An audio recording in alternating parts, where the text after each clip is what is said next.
দীপ, তোমার বস ফোন দিচ্ছে। দেখি। Hello Deep. Hello ma'am, good evening. আজকে অফিসে আসেননি কেন? অ্যাকচুয়ালি দুদিন হলো আমার গায়ে জ্বর আসছিল, ওই জন্য আসলে আসা হয়নি। তোমার জ্বর হয়েছে, তার মানে তুমি আরো হট হয়ে গেছো। কি বলছেন এগুলো ম্যাডাম? ম্যাডাম আপনি না আসলে মজা করতে পারেন ভালোই। ওইসব বাদ দাও, 2 দিন পর কক্সবাজার মিটিং আছে, কাপড় চোপড় একটু কম নিয়ে এসো। কাপড় কম কম নিব মানে? আমি তো পুল মিটিং, তো কাপড় দিয়ে কি করবে?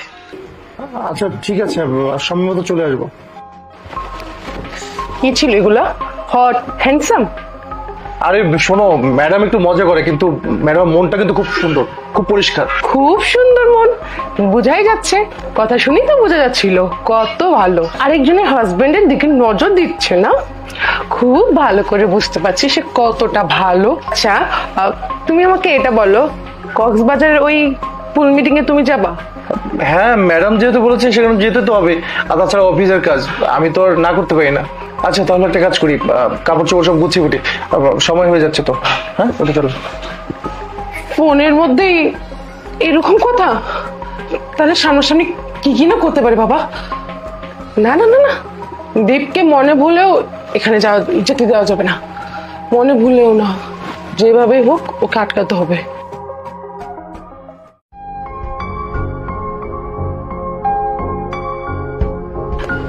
দীপ, কক্সবাজার মিটিংটা না গেলে হয় না? আরে না, ম্যাডাম ফোন করছে, না গেলে কি হবে? সবাই যাবে, ওকে যেতে হবে।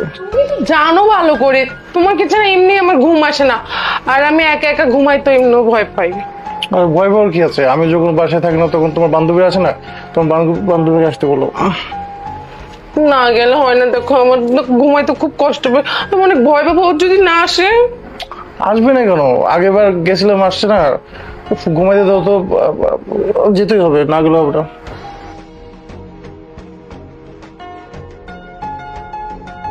কি এমন মিটিং যে এখন যেতেই হবে? তারপর পুল মিটিং কক্সবাজার?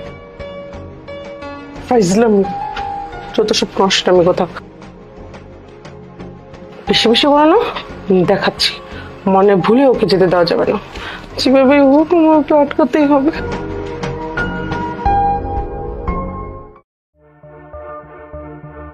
দীপ, আমার না কেমন যেন গাটা গোলাচ্ছে, আর জ্বর আসছে মনে হয়।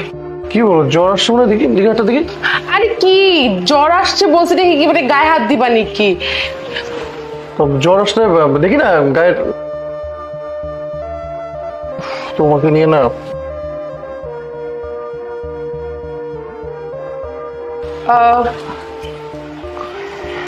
দীপ, কক্সবাজার নাকি জ্বর আসবে, অনেক বড় জ্বর। কি বলছো? তোমাকে কে বলে এগুলো? এই যে এই যে ওদের বলছে। দেখি কি বলছো দেখি। আরে কি সবকিছু দেখতে হবে নাকি? আমাকে বিশ্বাস হয় না তোমার? আরে দেখি না। আমি যে বলতেছি আমার কথাটা বিশ্বাস হয় না তাই না?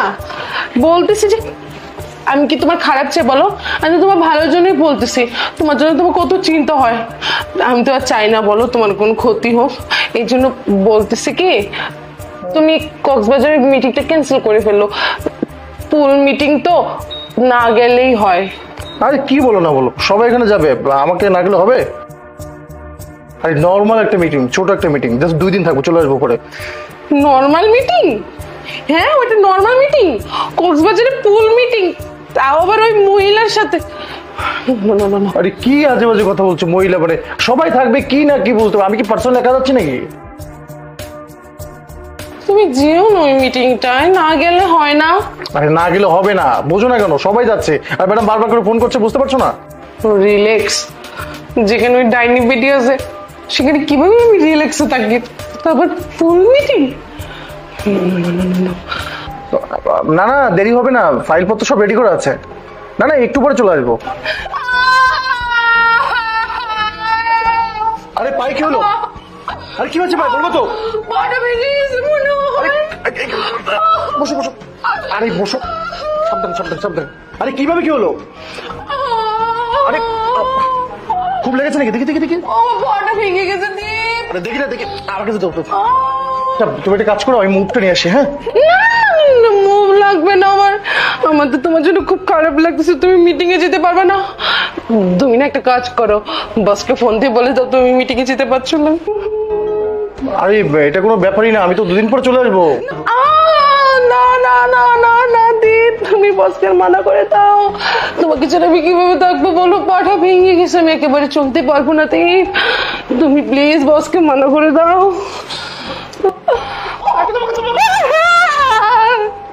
এই তো আমি কেন যেন বুঝতে পারছিলাম যে তুমি চাও না যে আমি পুল মিটিং অ্যাটেন্ড করি, আর তুমি আমার সাথে নাটকই করছো। এখন বোঝা গেল তো ব্যাপারটা কি? ধরো থেকে গেলে আসলে কি বলতো, আমি না চাই না যে তুমি পুল মিটিং এ যাও। ওই ডাইনি ময়রা ফোনের মধ্যে এইসব সামনাসামনি না কত কিছু। না না না বাবা, আমি মনে হলো তোমাকে যেতে দিতে পারবো না। আচ্ছা তুমি কি আমাকে অবিশ্বাস করো নাকি বুঝলাম না। ঠিক আছে, তুমি যদি আমাকে অবিশ্বাস করো তুমি আমার সঙ্গে চলো, কোনো অসুবিধা নেই তাতে। ঠিক আছে হ্যাঁ চলো, এক্ষুনি চলো তাহলে। আরে বাবা এখনই কি ব্যাগটা গোছাতে হবে না? কিসের ব্যাগ? আমি তো সেগুলো কালকে রাতে গুছিয়ে ফেলেছি। কি মানে তোমার আগে থেকে প্ল্যানিং ছিল নাকি এরকম? হ্যাঁ, কারণ আমি জানতাম তুমি তো আমাকে এমনি এমনি নিয়ে যাবে না, তাই আমি একটা ছোট্টখাটো প্ল্যান করলাম। আর এই প্ল্যানটা যদি আমি একটু আনসাকসেস হতাম, আমি এমনিও তোমার পিছিয়ে পিছিয়ে চলে যেতাম। তুমিও না শুধু দুষ্টামি করো। আচ্ছা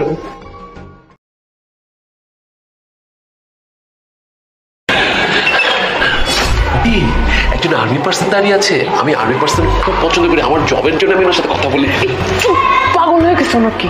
ও আমার হাজবেন্ড, আর ও যদি একবার তোমাকে দেখে ফেলে তোমার হাড্ডি গুড্ডি ভেঙে না একদম কি করে ফেলবে। তাড়াতাড়ি যাও, পালাও ওখান থেকে।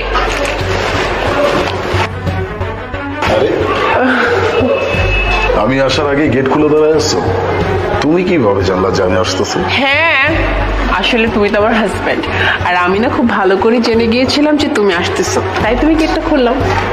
স্ত্রী তো এমন হওয়া উচিত, প্রত্যেকের ঘরে এমন স্ত্রী থাকা উচিত। আমি আসার আগেই তুমি বুঝে গেছো যে আমি চলে আসতেছি। বাহ, একেই বলে আসল প্রেম, ভালোবাসা, মহব্বত। সাথে যদি আরো কিছু থাকে তুমি যুক্ত করে নিতে পারো। আর সেই প্রেম, ভালোবাসা, মহব্বত থেকেই তোমার জন্য লাল গোলাপ আর diamond ring. Thank you so much. আচ্ছা তুমি যেহেতু চলে আসছো, চলো আজকে আমরা ডিনারটা বাইরে করে আসি। কি বলতেছো তুমি? বাইরে কেন খেতে যাব? আমরা দুজন ভালোবেসে একসাথে রান্না করব, তুমি আর আমি মিলে রান্না করব। আমি তোমার রান্নাতে হেল্প করব, তারপরে তুমি আমাকে খাইয়ে দিবে, আমি তোমাকে খাইয়ে দিব। আহ কি প্রেম! চলো। কি বলছো? তুমি এত কষ্ট করে আসছো, এখন তুমি রান্না করতে পারবে? তুমি না টায়ার্ড, শুধু শুধু এত কষ্ট করা দরকার? চলো আমরা বাইরে গিয়ে খেয়ে আসি। এইটা তুমি কি বললাম? ক্লান্ত হয়ে গেছে মানে? আমি একজন সৈনিক, তুমি কি ভুলে গেছো তোমার হাজবেন্ড একজন সৈনিক? একজন সৈনিক কখনো ক্লান্ত হয় না।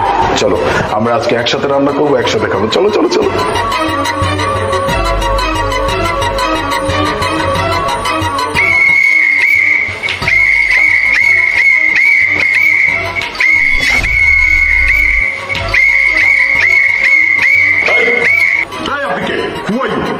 স্যার আমি একজন personal trainer, sir gym trainer. Personal gym trainer? ভালোই ভাবে বলতেছে, আপনি সত্যি করে বলেন আপনি কে? কিসের personal gym trainer? Sir actually আমি আপনার ওয়াইফকে জিম করানোর জন্য এসেছি। উনি মাঝখানে খুব মোটিয়ে গিয়েছিল, মোটা হয়ে গিয়েছিল, তো উনি আমার জিমে যায়। জিমে যাওয়ার পরে আমি ওনাকে পার্সোনাল ট্রেনিং করার জন্য ওনার বাড়িতে নিয়ে এলাম। ওনার বাড়িতে এখন আমি ট্রেনিং করাচ্ছি স্যার।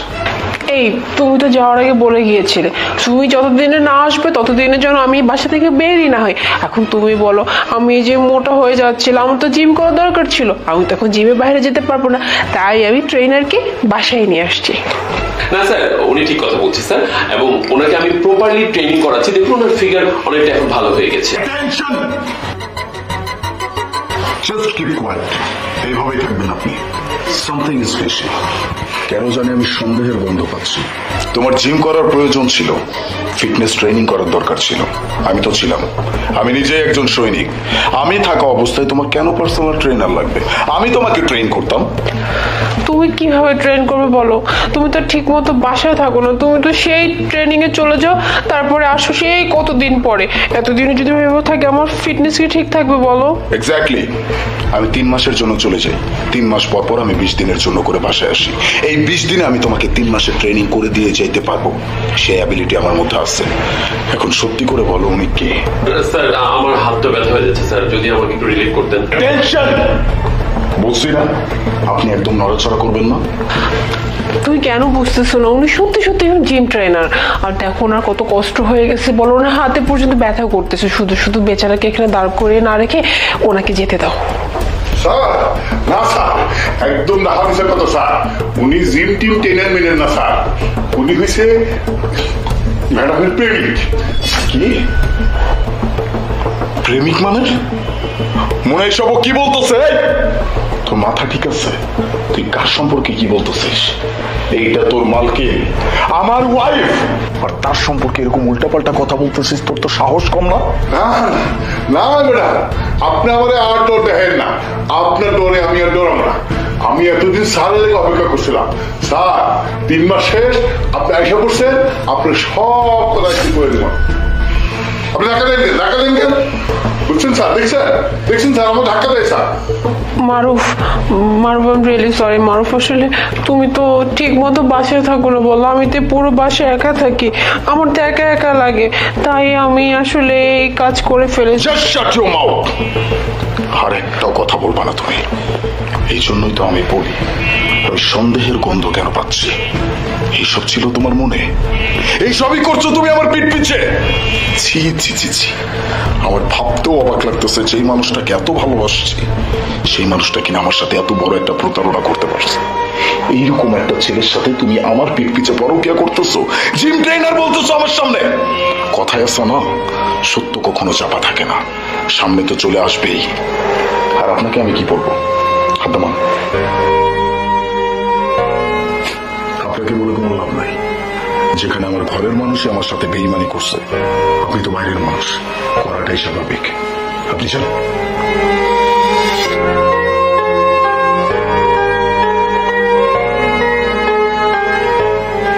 মনে কেন করছো এরকম?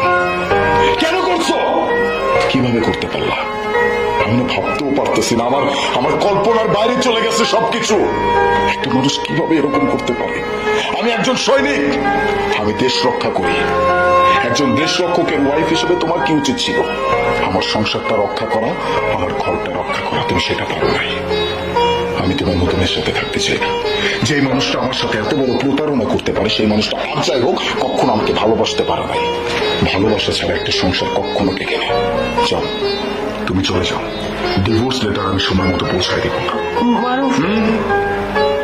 আমি আর একটা সিঙ্গেল ওয়ার্ডও শুনতে চাই না। Just get out from here. Get out!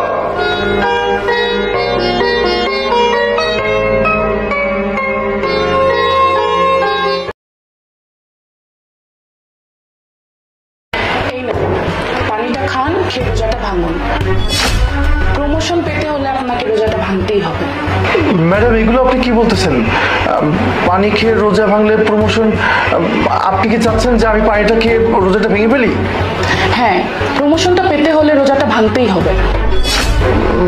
Madam, আপনি অন্য কিছু বলুন, আমি ওইটাই করবো। এটা আমি করতে পারবো না। বস আপনি না আমি? আপনার কথা মতো আপনাকে কাজ দিব নাকি? সারাটা বছর আমি কাজ করতে করতে একেবারে টায়ার্ড, আর যখন প্রমোশনের সময় হলো তখন আপনি বলছেন যে পানিটা খেয়ে রোজাটা ভেঙে দিতে। এটা আপনার কেমন সিস্টেম? আমি তো কিচ্ছু বুঝতে পারছি না। হ্যাঁ, আমিও জানি আপনি এই কোম্পানিতে অনেক বছর ধরে কাজ করেন। একটা কথা ভাবুন, এই সামান্য রোজার জন্য আপনি এত বড় কোম্পানির প্রমোশনটা মিস করবেন? যাই হোক, এটা আপনার ইচ্ছা, রোজাটা ভাঙবেন কি ভাঙবেন না।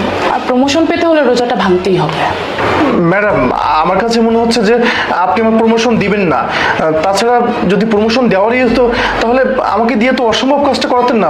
আপনি অফিসের জরুরি কোনো কাজ করান, আমি সেটা করতে রাজি আছি, কিন্তু যেটা প্রয়োজনীয় না সেটা আপনি আমাকে দিয়ে করাচ্ছেন, কিন্তু এটা তো ঠিক না। শুনুন, এই কোম্পানির বস আমি। কোম্পানির জন্য কোনটা ভালো হবে কোনটা মন্দ হবে সেটা আমি বুঝবো। আপনাকে যতটুকু বলা হয়েছে ততটুকু করুন, আর প্রমোশনটা নিয়ে চলে যাবো। ম্যাডাম, আপনি কি ভেবেছেন বলুন তো? আপনার ছোটখাটো প্রমোশনের জন্য আমি আমার রোজাটা ভাঙবো? ও, এটা আপনার কাছে খুব সামান্য প্রমোশন মনে হচ্ছে? রোজাটা আপনার প্রমোশনের থেকেও বড় হয়ে গেল। ম্যাডাম, আমি কিন্তু প্রমোশনের জন্য রোজা রাখিনি। আমি রোজা রেখেছি সৃষ্টিকর্তার জন্য। প্রমোশন তো দূরের কথা, আপনি যদি এই কোম্পানির মালিকও বানিয়ে দেন তারপরেও আমি রোজা ভাঙবো না। ও আচ্ছা, আপনি এই সামান্য রোজার জন্য চাকরিটা ছেড়ে দেবেন? এটা একটু বেশি হয়ে যাচ্ছে না? শোনেন, আপনাকে একটা ফ্রিতে কথা বলি, ভাগ্য সবসময় হাতের কাছে কিন্তু ধরা দেয় না। শুনেন ম্যাডাম, ভাগ্য আপনিও লিখতে পারেন না, ভাগ্য আমিও লিখতে পারি না। ভাগ্য লিখতে পারে শুধুমাত্র উপরওয়ালা, মহান আল্লাহ তাআলা। উনি যা চাইবেন তাই হবে। ডায়লগ তো ভালোই দিতে পারেন। আপনার পেপারগুলো এখানে রেখে চলে যান। এই নিন আপনার পেপার, আমি জবটা করবো না। শুনুন,